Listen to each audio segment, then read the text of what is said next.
Making bad paintings was not actually going to be the subject of this week's video.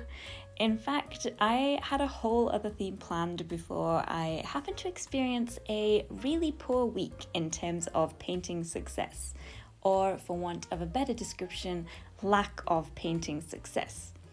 Even the piece we're watching come together today highlights some of the indecision and general difficulty I felt throughout the rest of this challenging week.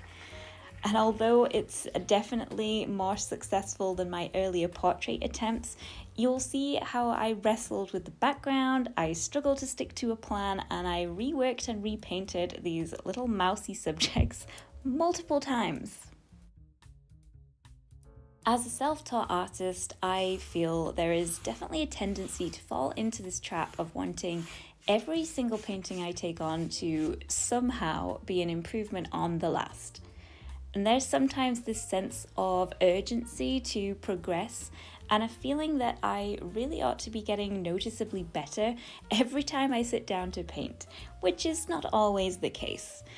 And although that drive to improve can keep me on the road to success, and I think it's beneficial when I don't have a mentor pushing me forwards, it can also lead to burnout and a real sense of frustration when my paintings fall short of my own expectations.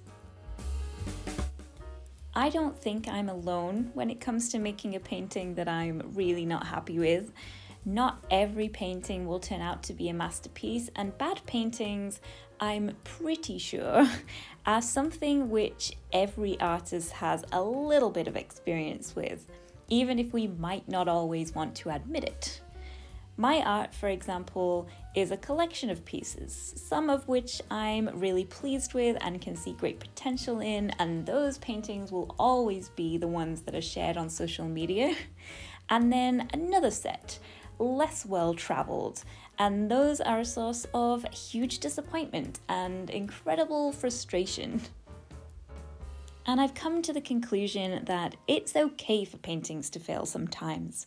Although obviously I'm never happy about it at the time, poor paintings actually give me a better understanding of my current skill level as an artist.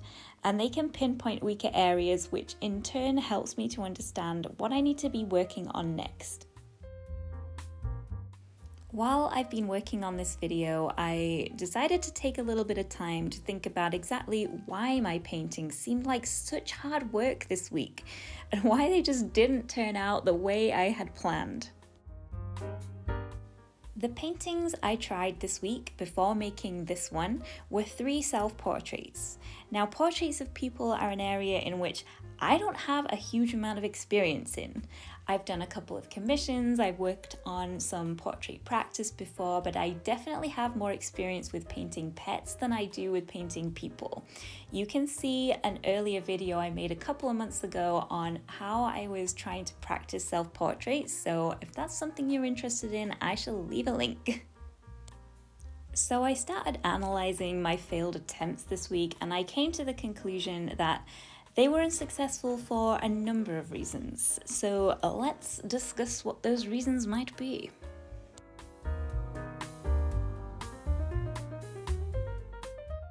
So to revisit a point I mentioned briefly a little earlier, I really don't have a huge amount of portrait painting experience when it comes to painting people. And I think I was somehow expecting to be able to paint a new subject at the same level I can paint others, such as pet portraits, despite having nothing to really back that claim up. I do think that art skills are transferable, and just because you're used to painting one subject doesn't mean that you can't have success with something else. A lot of the same principles apply, but there's something about painting people that just seems so monumentally difficult to me, and I don't know why. And despite knowing that this was undoubtedly going to be a challenge for me, I somehow had ridiculously high expectations when it came to my portrait paintings of this week. I was absolutely aiming for perfection, so naturally the disappointment I felt was much greater when that perfect portrait, unsurprisingly, failed to materialize. Portraits for me are quite complex, and one of the reasons for this week's struggle is that I didn't give myself time to practice the basics before launching right into portrait painting. It's been several months since my last attempt, so to think that I could go right into painting portraits without practicing any of the fundamentals first was a little bit ambitious already. And I think taking a more methodical approach would definitely have improved my chances. I did try to be more methodical with this harvest mouse painting, but it didn't quite go to plan, as you will see in this short interlude.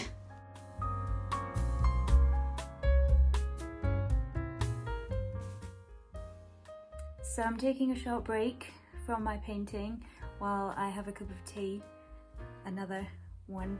So I'm going to use this time to look at the painting, to think about it a little bit and see what is working and what is not working. So hopefully I can avoid disappointment like I had with my self-portrait practice this week.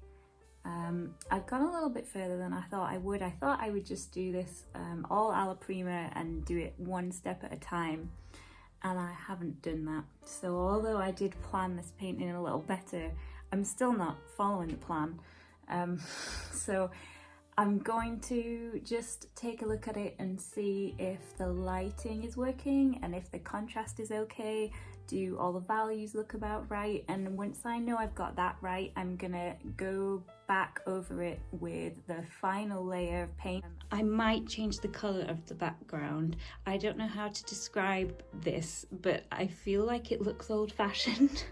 And I don't know why, but this colour scheme here is just, I'm not sure it's working for me. I've tried to copy some of the colours I could see in the reference photo, and maybe just enhance them a little bit, but I'm not so keen. I don't know what I'm gonna do, whether I'll keep it that way or not. We shall see.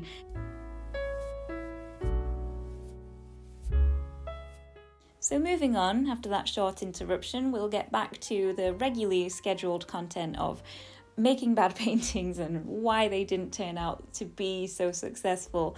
And that video kind of highlights the lack of methodical approach. Even though I was trying for a plan, it didn't quite work out, but the lack of plan was definitely apparent in the portrait painting. But those portraits failed for other reasons as well, and one of those reasons was the lack of a good reference photo for the first attempt.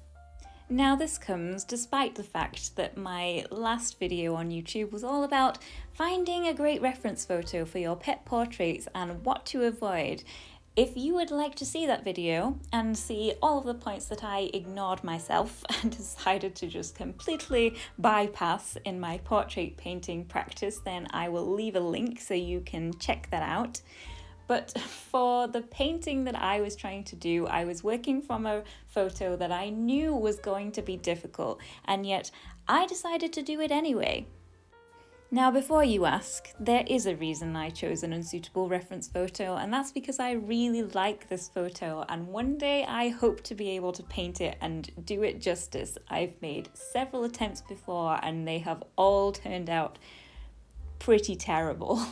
But because it didn't have great lighting and the facial expression is really unusual, I was setting myself up for a bad time right from the very start of my portrait painting practice.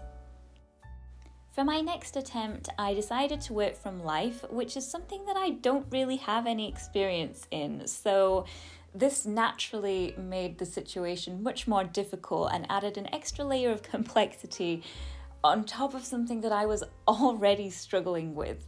So naturally, that one didn't turn out quite right either, and I launched myself right into a third attempt straight after discarding the second. And that brings me to the final point of why I feel I've struggled so much with portrait painting this week, and that is that I don't feel like I've really been in the exact right headspace for portrait painting, and this was certainly the case for the last portrait after I discarded my second and decided to go straight into another. I was already feeling so frustrated and impatient by this point, which I'm sure many of you might be able to relate to if you've just got so fed up with your last painting and then you try and go straight into another one without taking a break. It is an absolute recipe for disaster, and unsurprisingly, that last attempt didn't make it very far.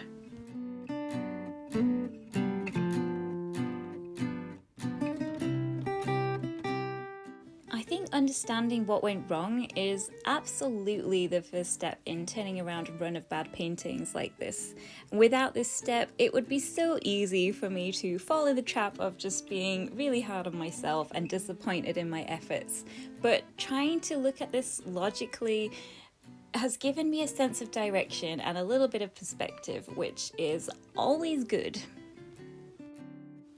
After analysing this week's efforts, I think I know now what I need to do so I can start to create a little bit of a plan of action. And that will involve doing some simple painting exercises where I'll be able to refamiliarise myself with some of the fundamentals of oil painting. I've already done a couple of still life paintings of simple objects to try and reduce the complexity and study shape and colour and value in a slightly less intense situation than attempting to paint a full human face. Painting a green pepper was a great exercise in figuring out what my struggles were and how to overcome them. And this was so much easier to see in a less complex subject than it was in a portrait. I'll also focus on colour and value studies of faces and work on a few master copies, I think, before I attempt my own portrait again. I'm really quite excited about the master copy idea, and so that could be the subject of a future video. Let me know if you'd like to see that, but I think I'm probably going to do it anyway, but I'd still like to know if it would be appreciated, so feel free to leave a comment. And when I reach that point of creating these portrait studies and eventually those master copies, I need to make sure that I am definitely in the right headspace for it before I set off painting. I need to make sure I have enough time, that I have a plan, that I'm not in a rush, and that I am much more methodical in my approach than I have been recently. I have discovered that I really need a little bit more order and symmetry in my life than I thought. When I work really loose, I do struggle to bring a portrait together at the end, and I think I need to take a slightly more considered approach. It might not be the most exciting thing in the world, but if it helps me and it is useful for me in my portrait painting journey, then I need to make time for that. Another way that I wanted to turn this situation around and start creating paintings I could be happy about again was to go back to painting a subject that I'm much more familiar with. I love a challenge and I will absolutely continue on my quest to conquer portrait painting, but it felt great to dive into a subject that I have more experience in. I think a little part of me feels like it is cheating to go back to a subject that I am more confident in, and that's a mindset that I'd really like to get out of. As I mentioned at the start, as a self-taught artist, I definitely feel that pressure to constantly improve and get better and move on to bigger and better things. But every now and then, I think it's okay to go back to a subject that I'm happy with, that I enjoy painting or that I feel more confident in. It's not a backward step to go and paint something that I feel like I could do a good job of, and I need to make time for that so that I can have some successes mixed in with my more challenging pieces. The painting of these mice wasn't complete plain sailing, but I finished it, and that gave me a huge confidence boost. I went back to painting animals, something that I know a little bit about, and it was a great feeling to just finish a painting and not feel like I had to throw it away because it was really, really terrible. Sometimes it is so easy to get caught up in painting failures that I often forget to acknowledge my success. And that brings me nicely, good segue there, into the final point I'd like to make. And that is that I need to give myself a break when I make bad paintings. And that works in two ways. So first of all, I mean like a real physical break away from painting where I take a day or so away from the easel and I concentrate on other hobbies and activities, such as spending time with my dog, reading, going out and enjoying nature, or watching a favourite TV series. And doing all of those things gives me a much needed breather. But I think there's another way I can give myself a break, and that is to just cut myself a little bit of slack every now and then when it comes to my artwork. This week's bad paintings actually come straight after a run of much more successful pieces. I was really happy with the work I was creating just a couple of weeks ago, and I felt like my painting was improving, my value studies were better, and the paintings were a little bit more in line with what I actually wanted to be creating. And yet, as soon as I created a poor painting this week, all of that previous success just went right out the window. I can definitely be my own worst critic, and I am always overly harsh about my work in a way that no one else would ever notice, or I hope they would not notice, or at least keep it to themselves if they did notice. What I'm coming to realize is that it is absolutely okay to take the time to acknowledge what you do well every now and then. To just take some time to appreciate how far I've already come, and that with every experience of a bad painting, I am hopefully getting one step closer to creating the kind of work that I really want to be making. I think it's so important to celebrate success and not get too caught up in the work that didn't quite go to plan. And so that's something that I'm definitely going to be trying to do a lot more of in the future. Although this mouse painting didn't turn out quite as I had imagined, I am fairly happy with the end result. It was a nice way to end the week, and it acts as a good bridge between the paintings that I didn't like that I was creating before and the paintings that I'll hopefully be creating more successfully in the weeks to come. I hope you enjoyed watching this painting come together and the ramblings of an artist in the background. If you enjoyed this video, then please leave a thumbs up and give this video a like. If you enjoy this channel, then feel free to subscribe. It is much appreciated. And if you have any comments, please let me know. I will let you watch the rest of this painting come together. We are on finishing touches right now, and then you'll see the end result at the end of this video, which seems apt. I will be back again next time with another video. This outro is kind of trailing off a little bit, and I'm not sure if I'm going to re-record it. Maybe I will, or maybe I'll just leave it like this. Anyway, enjoy the rest of this video, and I will see you next time.